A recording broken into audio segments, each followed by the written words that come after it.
اور ویسے آپ کئی سر کے خطاب والے دیکھیں گے تو وہ جو ہے کوئی ان کے لیے بڑا اعزاز نہیں تھا، اور وہ جو ہے اس رائے کے شاعر تھے کہ اس کے لیے کوئی شاعر مشرق کہا جاتا ہے، پھر بعض کہتے ہیں شاعر اسلام کہا جاتا ہے، سمجھے نا؟ تو میرا مطلب یہ ہے کہ پرسوں ناصر الدین صاحب نے کہا کہ صاحب اقبال جس زمانے میں جس پس منظر میں اپنے کلام کو انہوں نے لکھا ہے، مدون کیا، ترتیب دیا، وہ کلام کا پس منظر آج کے حالات میں بھی ہے، حالانکہ 80-90 سال گزر گئے، لیکن جہالت، جرائم، یہ تمام اس زمانے میں جو مسلمانوں میں تھے آج بھی ہے۔ اور پھر وہ یہ بتاتے ہیں، تو ناصر الدین صاحب نے یہ کہا کہ آج اتنا تعلیم کا چرچا ہے، اتنا خرچ ہے، اتنا سب کچھ ہو رہا ہے، ایک لحاظ سے یہ انہوں نے نہیں کہا، میں کہہ رہا ہوں کہ حکومت پہ یہ کہہ کے الزام لگا دیا جاتا تھا کہ مسلمانوں کی ترقی کے لیے اس نے کچھ نہیں کیا، واقعی کچھ کیا نہیں کیا۔ وہ جو رپورٹ کمیشن کی بنی ہے، سچا رپورٹ، اس سے ظاہر ہے کہ مسلمانوں کے ساتھ کتنا امتیاز بڑھتا گیا اور مسلمان کتنے پیچھے ہو گئے۔ یعنی اس زمانے میں جو بچھڑے ہوئے طبقات تھے، وہ زمانے کے بچھڑے ہوئے طبقات میں اب آج مسلمان ہیں۔ یہ تحریر کیا سچر، یہ سچر کمیٹی ایک جج کی تھی، اور بھیم سین سچر یہاں پہ گورنر منتخب ہوئے تھے سن 59-60 میں۔ تو بھیم سین سچر کے بیٹے تھے، انہوں نے بہت ہی کھلا لکھ دیا کہ مسلمانوں کے لیے ہندوستان میں بہت ناانصافی ہوئی ہے اور تعلیم برابر نہیں ہوئی ہے۔ تو اب گورنمنٹ نے کروڑوں روپے کا بجٹ بنایا اور مسلمانوں کے حوالے کیا۔ آپ تعجب کریں گے کہ ہر سال وہ بجٹ لیبس ہوتا ہے۔ لیبس کے معنی یہ ہیں ایک سال کے لیے جو موازنہ بنایا جاتا ہے اس میں خرچ نہیں ہوتا، وہ نہیں خرچ ہونے سے وہ پھر دوسرے بجٹ پہ چلے جاتا ہوں۔ تو یہ کیفیت ہماری ہے کہ ہم جیسے آپ دیکھیں گے کہ طوطے کو اگر پنجرے میں بند کیا جائے اور بند رکھ کے اس کو کھلایا پلایا جائے، اس کے بعد ایک دن آپ کے ذہن میں آئے کہ اس کو آزادی دینی چاہیے، تو آپ اس کے پنجرے سے اگر آپ اس کا پٹ کھول دیں تو اڑنے کے قابل نہیں رہتا باہر آئے، اور پھر اڑنے کے قابل نہیں رہتا، اور پھر وہی اپنی جگہ پہ جانا پسند کرتا ہے۔ یہ حال ہمارا ہے۔ تو انہوں نے یہ کہا کہ 10 لاکھ اس وقت بچے آندھرا پردیش میں ایسے ہیں جن میں تعلیم کی یا تو کمی ہے یا فقدان ہے، یعنی ہے نہیں، تعلیم ہے نہیں۔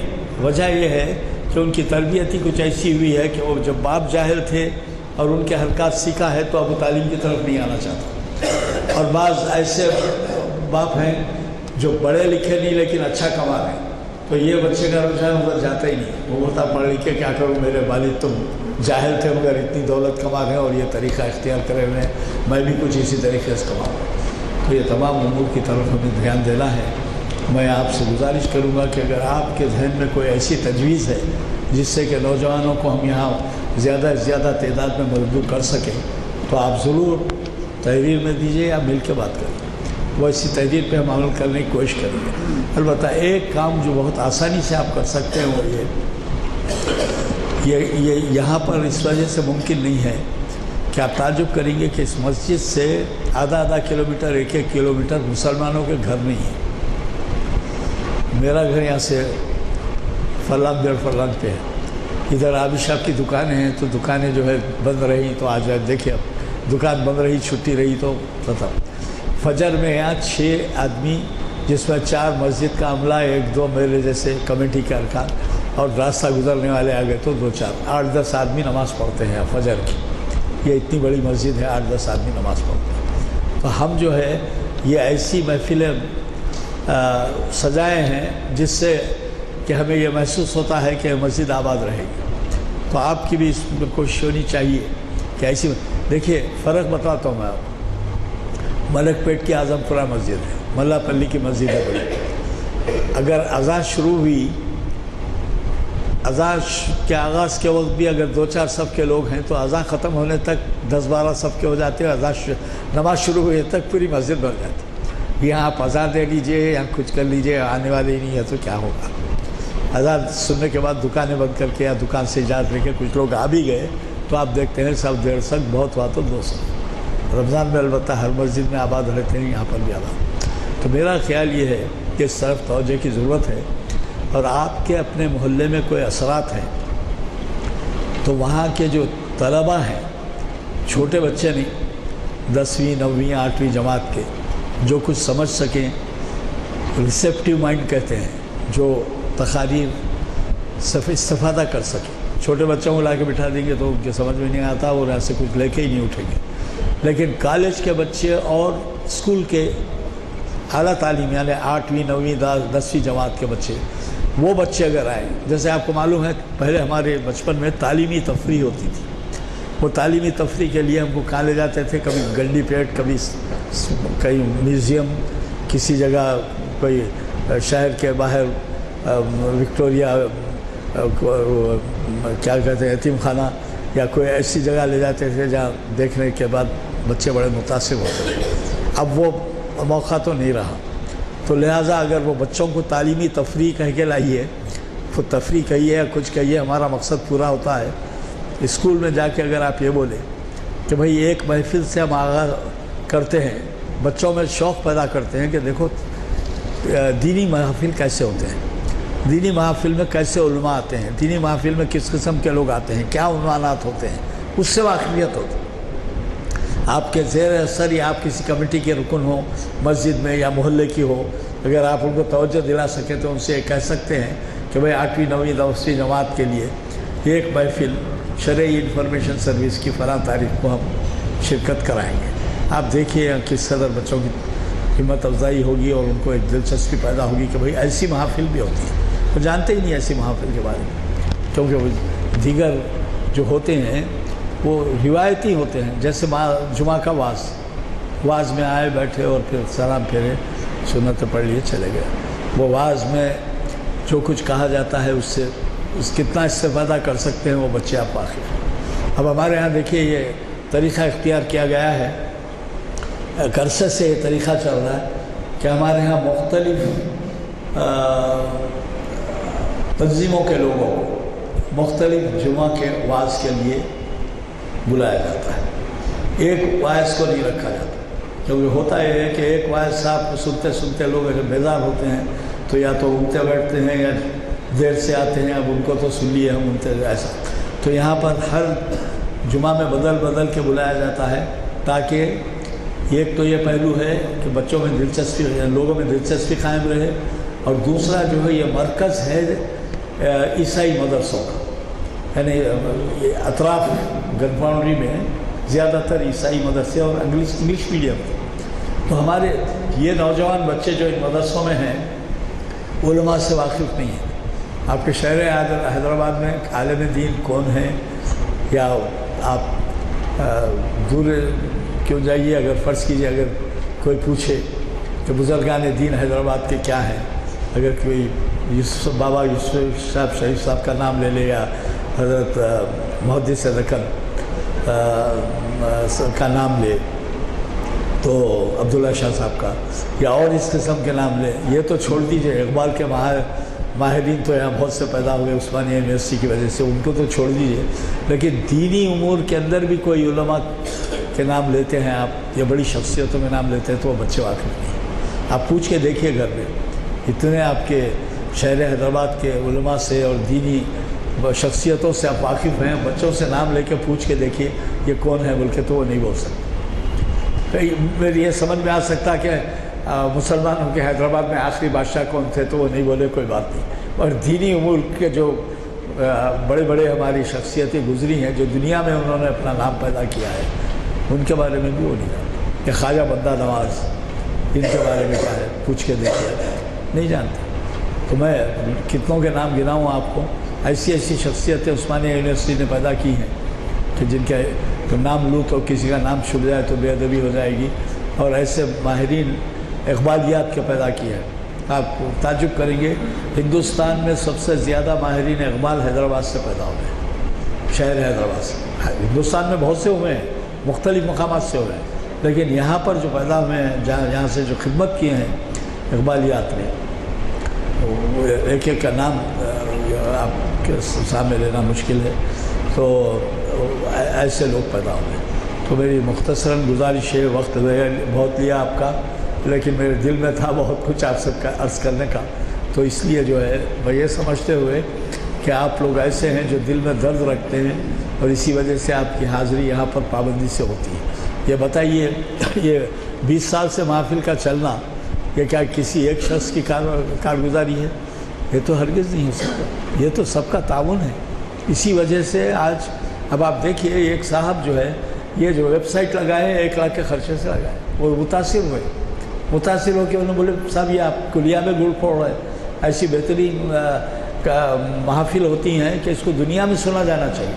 تو انہوں جا کے وہ جب امریکہ جاتے ہیں تو سنتے ہیں، پھر وہاں سے ٹیلی فون کرتے ہیں وہ فلاں لیکچر میں سننا چاہ رہا تھا، وہ ابھی تک نہیں آیا اس کے اوپر. اب ظاہر ہے یہ ایسا ارینجمنٹ ہے، اس وقت نہیں جاتا ویب سائٹ، رات میں اس کے جو ہے ایڈیٹنگ ہوتی ہے، ایڈیٹنگ کے بعد وہ جب ڈالتے ہیں تو دوسرے تیسرے دن سے جاتا ہے. چنانچہ میں نے بھی جب کبھی میں باہر رہا ہوں، جدہ میں رہا ہوں یا دمام میں یا ریاض میں، تو میں بھی یہ محفل کو جو ہے برابر سنتا رہا، کیونکہ مجھے بے چینی ہوتی تھی کہ بھئی اچھے مقررین کے خطاب ہم مس کر رہے ہیں. اور یہی نہیں، ہندوستان کے ہی نہیں بیرون ملک کے بھی بڑے بڑے لوگ آئے یہاں پر ڈپٹی یونین منسٹر یونس سلیم صاحب آئے، مصلح الدین سعدی صاحب آغاز میں ہم سے وابستہ تھے، سید شاہ بلیغ الدین وہ پاکستان پارلیمنٹ کے رکن بھی رہے ہیں اور امریکہ کینیڈا جا کے بس گئے تھے، وہ انہوں نے خطاب کیا. اور میں آپ کے نام کیا گناؤں، شہر حیدرآباد ہی نہیں بلکہ بیرون شہر، بیرون ریاست، بیرون ملک کے لوگ بھی جو ہے مخاطب کیا. تو ان کی قدر کیجئے اور حتی الامکان ہمارا ہاتھ بٹائیے، کوشش کیجئے کہ جس قدر ہو سکے زیادہ سے زیادہ تعداد میں آپ ہی بتائیے. ایک چیز میں آپ سے عرض کروں گا جو میں نے بارہا کہا ہے کہ بعض حضرات کا جذبہ یہ ہوتا ہے کہ وہ 1 مہینہ 2 مہینے تبلیغ کے لیے چلے جاتے ہیں، ہے نا بھئی؟ آخر ان پہ بھی ذمہ داریاں ہیں، آپ کی ہماری بچوں کی بھی ذمہ داری ہے، گھر بار کی ذمہ داری ہے، ملازمت کی بھی. لیکن تبلیغ میں وہ حصہ لینے کے لیے اتنے بے چین ہوتے ہیں کہ اپنے خرچ سے کوئی 3 دن، کوئی 8 دن، کوئی مہینہ بھر، کوئی 2 مہینے باہر جاتا ہے. اور ہم اگر یہ کریں کہ اگر یہ اعلامیہ اگر کسی مسجدوں میں لگا دیں تو خدمت ہو جائے گی. کسی کو آپ لیتے 2-4 اٹھا کر، یہاں تو ایسے بھی لوگ گزرے ہیں جو اعلامیہ 1-2 لینے کے بعد، ارے صاحب آپ 1-2 ہی لے رہے ہیں، نہیں صاحب میرا اصول یہ ہے کہ میں اس کے زیراکس کرا کے تقسیم کرتا ہوں. اب اندازہ لگائیے ان کا جذبہ، یہاں سے زیادہ نہیں لیتے، وہ زیراکس کرا کے وہ تقسیم کرتے اپنے مساجد. تو اس وجہ سے ہم سے گزارش ہے کہ ذرا توجہ فرمائیں اور زیادہ سے زیادہ ہمارے ان محافل کو کامیاب بنانے میں اور اس کے مقاصد کو حاصل کرنے میں آپ ہمارا تعاون کریں. دعا فرمائیں. ہاں، چہارشنبے کے دن پیام مشرق کے عنوان سے جناب مصطفی مجاز صاحب کا خطاب ہے اور یہ ہے بعد نماز عصر اسی جگہ، جیسے کہ آپ ہمیشہ سے محفل اقبال شناسی کے محافل اٹینڈ کرے ہیں. وہ پیام مشرق علامہ اقبال کا مجموعہ کلام ہے، اس سے وہ سنا رہے ہیں. وہ اس سے پہلے ان کے فارسی کلام سے کو تکمیل کیے ہیں.